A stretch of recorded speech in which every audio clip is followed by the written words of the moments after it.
মাগুরা শহরের খুব সুন্দর একটি মসজিদ, মাগুরা টিটিডিসি পাড়ে অবস্থিত। এখানে অজুখানাটি আসলেও অসাধারণ। এখানে অজুখানার ভিতরে একটা অ্যাকোরিয়াম আছে, সেটা একটি এক্সেপশনাল জিনিস।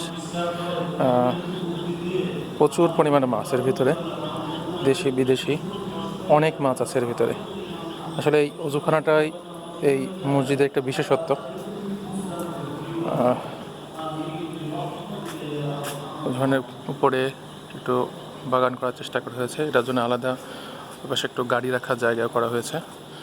অনেক বড় একটা রাস্তা, অনেক বাতি এখানে, ভিতরটাও খুবই সুন্দর। আল করিম জামে মসজিদ, টিটিডিসি পাড়া, মাগুরা। আসলে এটা হচ্ছে আপনার মাগুরা উপজেলা পরিষদ ফায়ার সার্ভিসের সামনে। ফায়ার সার্ভিসের অপোজিটে যে রাস্তাটা নেমে গেছে, সেই রাস্তাটার দিয়ে নেমে এসে এখানেই হাতের বাম পাশে মসজিদ, একটা অসাধারণ এক্সেপশনাল মসজিদ। আসলে এই অ্যাকোরিয়ামটা আমার খুব সুন্দর লাগছে। এই অ্যাকোরিয়ামের ভিতরে মাছগুলো খেলা করছে, সেখানে মুসল্লিরা অজু করছে, সেটা খুব সুন্দর। আসসালামু আলাইকুম।